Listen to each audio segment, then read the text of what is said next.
Alright everyone, welcome back to the Star Wars Galaxy of Heroes video with Fat Phil, and I want to talk about a massive problem that is kind of plaguing the player base, and that is the misidentification of your bottleneck.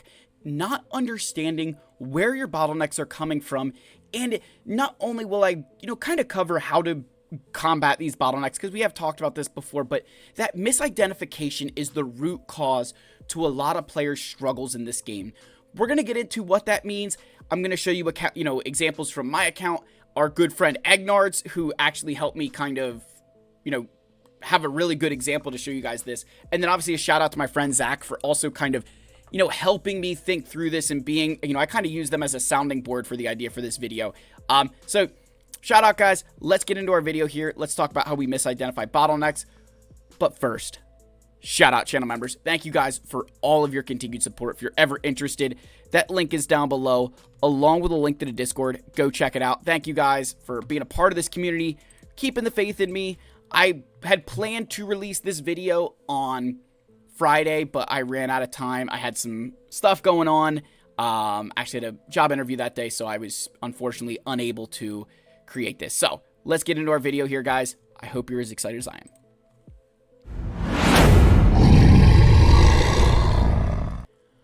Alright, so as I said, this is about misidentifying bottlenecks, and this is a big problem in the game because there's a lot of stuff that you have to farm, right? There's a lot of things that we don't always know whether I should be farming this or farming that, and this helps me and that helps me, and I need this for this and I need that for that. There's a lot of stuff happening. So to identify your bottleneck, you have to think about what truthfully is standing in the way of you progressing in this game. So I'm going to start with my account. And what I did was I kind of pretended, posed this question. Would it be more beneficial if I had a token that would take 20 characters from Relic 8 and move them to Relic 9? Or I pressed, the opposite button, right? Red pill, blue pill. Red pill gives me 20 characters, Relic 8 to Relic 9. Blue pill gives me 20 characters, Relic 7 to Relic 8. And of course I was like, I'll take the Relic 9s. 7 ways to Sunday, I'll take that. And then I asked the same question to Zach and Egnards, and they both replied with the same thing. And Zach added an interesting point that even I was like, yeah, I would do that too, that he and I would both upgrade certain characters in our account from Relic 7 to Relic 8 in order to bump them up to Relic 9.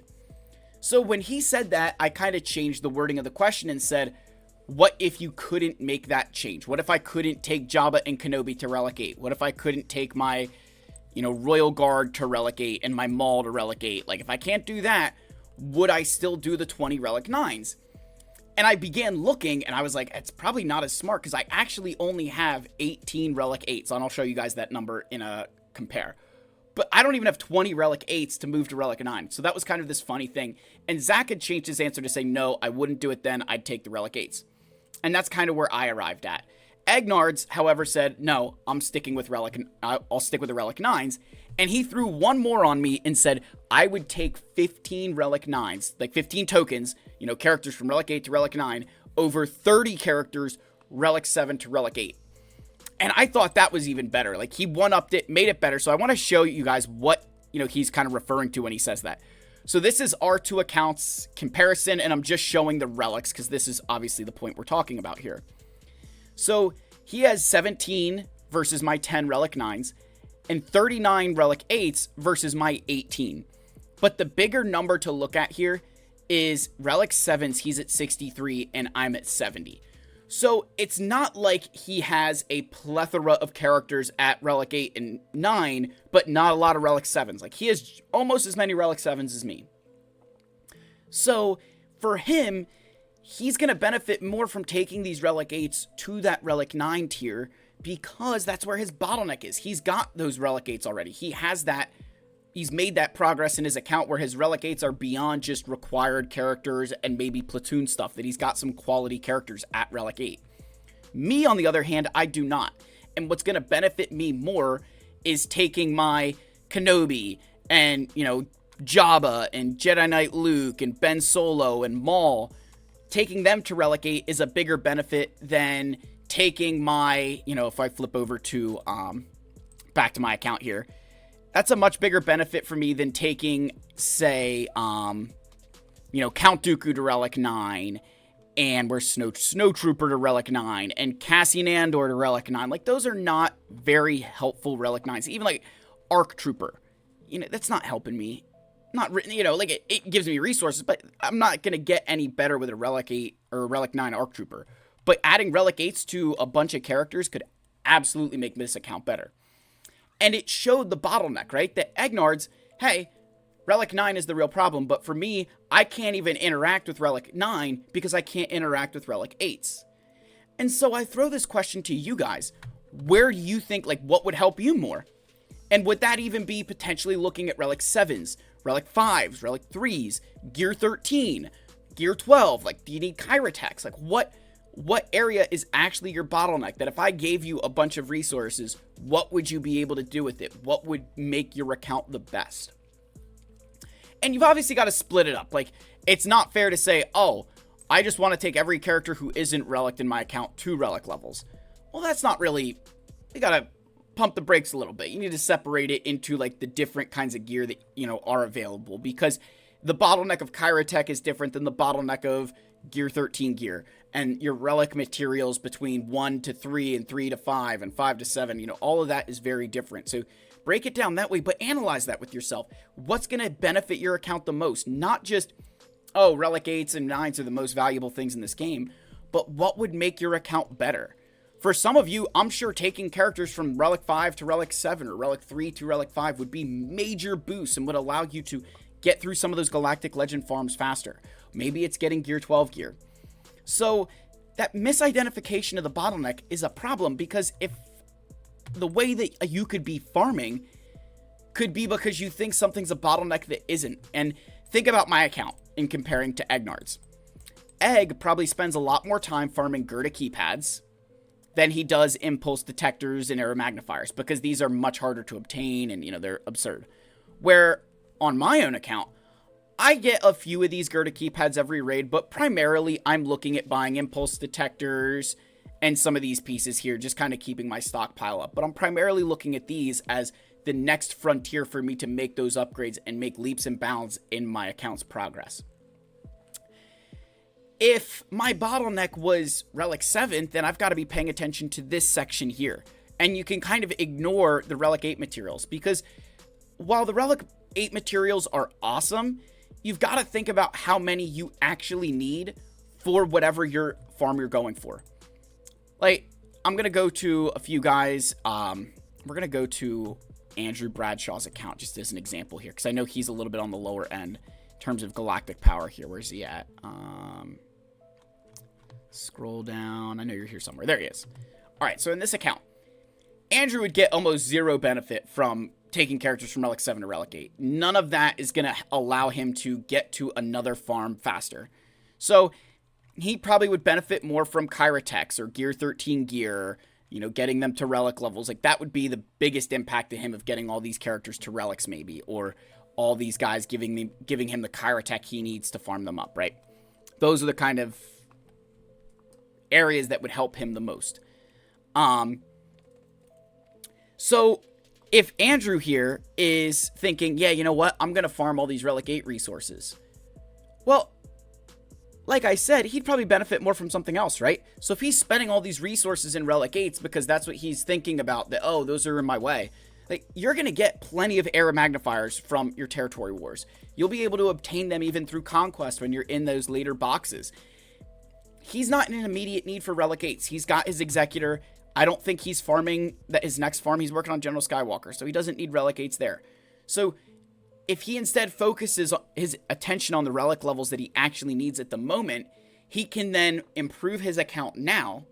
And then when he's ready to start that next Relic 8 farm, he's got more resources coming in that he's able to take a hit in the department of Relic 3 to 5 materials, because he's built up everything else and he can focus on those Relic 8 materials.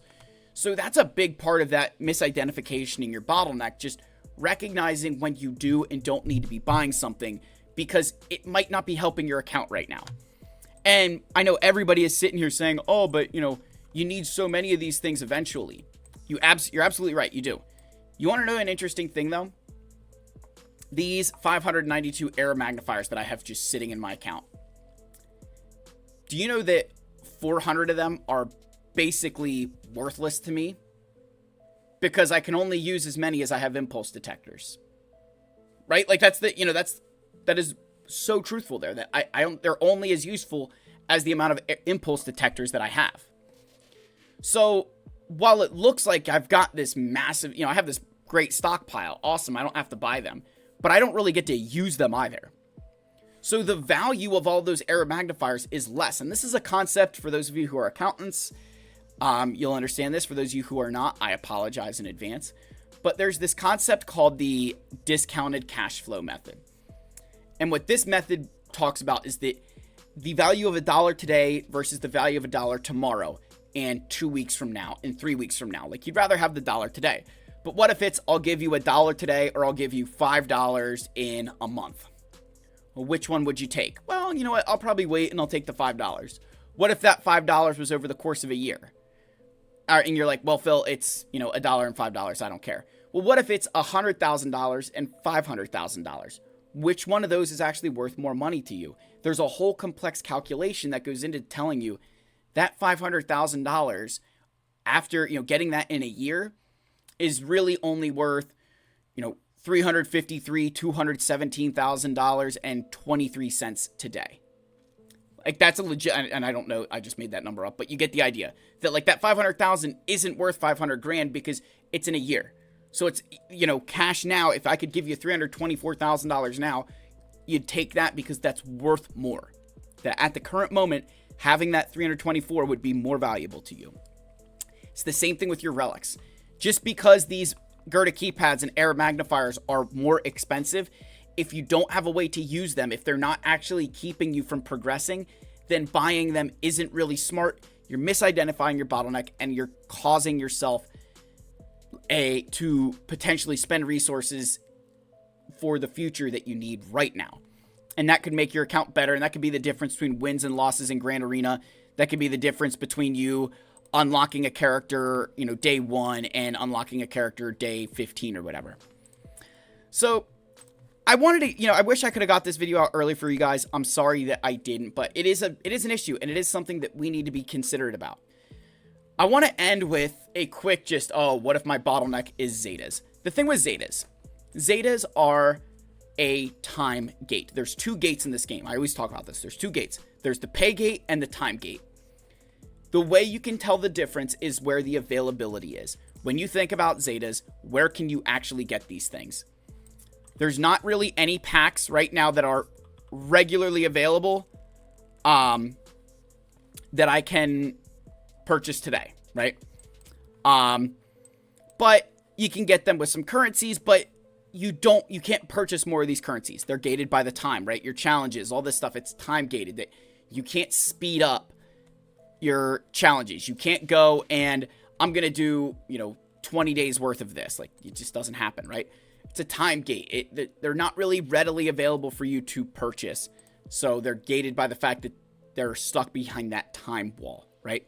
And that same concept would go for like droid brains, Relic 9 materials. Outside of Territory Wars, you can get them in the weekly shipment. But once you purchase them from the weekly shipment, unless there's a pack that comes up, you don't have a place to get these. So it's gated by the fact that there's not enough time for you, that I guarantee you if I pulled, Maw, who we just had to face in Territory War and they blew our backs out, which we'll be making that in a video. But like, it would tell you, if I could get this every single day, I would buy it. But they can't, and so they're gated by the time that it takes for that weekly shipment to update. Whereas something like our favorite beloved Kyratex are paywalled. I can purchase these things in the weekly shipments. There's daily shipments. There's always packs available for these. Like, there's so many, aspects and avenues that you can whale on Kyratex. So they're paywalled, right? They're just stuck behind the fact that you can pay to get ahead, where some stuff you can't. So Zetas are actually very easy because you can figure out how long it will take you to recuperate those Zetas. And in that time, you can still progress your account along really, really far. Some examples to think about here. You can improve your relic levels on characters that you already have Zetas invested into. You can relic characters you already have Zeted. For me, that would be like Mother Talzin, Marin, Jolie, B2, Droidica, Barriss, these characters here, or the characters like Baze and Sharut, where they don't require Zetas, so leveling them up. I spend the time gearing them, relicking them, working on mods, but I don't have to spend any Zetas along the way. The other thing you can do, and this, this one I wanted to make sure I cover, and then we'll move on to the other ones really, really quick. With something like Zetas, the other thing to think about is just getting the most bang for your buck out of the resources that you are going to spend. So the example I would use is, let's go to the Battle for Naboo here. So Queen Amidala requires 2 Zetas. Qui-Gon Jinn requires 1, and Padawan Kenobi requires 1. So you're looking at 4 total Zetas there. 4 Zetas gives you one of the better teams for the raid, Grand Arena, Territory Wars. They're good in territory battles. Like, this is a very solid team. You equip 4 Zetas, boom, immediate success. Love to see it. If we go to someone like Starkiller. Starkiller's a great character in Grand Arena. You equip some Omicrons. He's also good in Territory Wars. But he alone is worth 3 Zetas. And there's no raid benefit. There's no benefit, like the Queen Amidala team. Right now, obviously, Datacrons aside, like, they're not as good as Starkiller is. But in those 4 Zetas, you're getting a lot more out of your account. That's a team that's being used in Conquest at the current time. So by investing those 4 Zetas, you're getting 3 really good characters, getting a whole team. Where Starkiller, you invested 3, you still need Mara Jade Zeta, you still need Emperor Palpatine, you would still need Seer or Malicos, whatever team you're going to use with him. So sometimes it's not that you can't spend the Zetas, you just want to spend them a little bit smarter. You want to think through what will have the greatest impact to your account. Like, if you don't have Lord Vader and good Mandalorians, I wouldn't be putting Zetas on Maul. But you've got good Ufus, maybe we stick some on Malicos. So that's Zetas. Again, that's probably the easiest bottleneck to combat, but it is complex because it's so hard to imagine doing some of those things. For Kairatech, it's pretty simple. Similar concept applies. Look for characters that don't need a lot of Kairatech or just increase relic levels. It's pretty easy to do. If you're stuck on gear 13 gear, right? You're stuck here. Focus one at a time. Focus on the ones that are going to give you the most benefit. So a good example here, Night Sisters. I need to take Mother Talzin, Marin, and Zombie. I need to do 3 characters to gear 13. Like, that's a lot. Or I can say, hey, you know what? Just doing Jolie Bindo, 1 character, bring him up. I've immediate, instant benefit there. Or I can just work on relic levels. If signal data is your bottleneck, it sucks to suck. You'll eventually get there. There's really nothing you can do. Like, if signal data is your bottleneck, there is no easy way around it. You just have to, when we all get there, you get there, and you just recognize that, like, your life is miserable. And that's kind of where I am, that signal data just kind of keeps you from doing 90% of the stuff.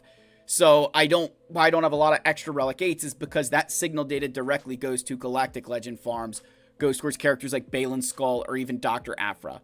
So I want to leave you guys with that. Again, it's a quick overview. If you want me to go more in detail, more than happy to do that in another video. Thank you for staying. If you're still watching, Wampa is king in the comment section.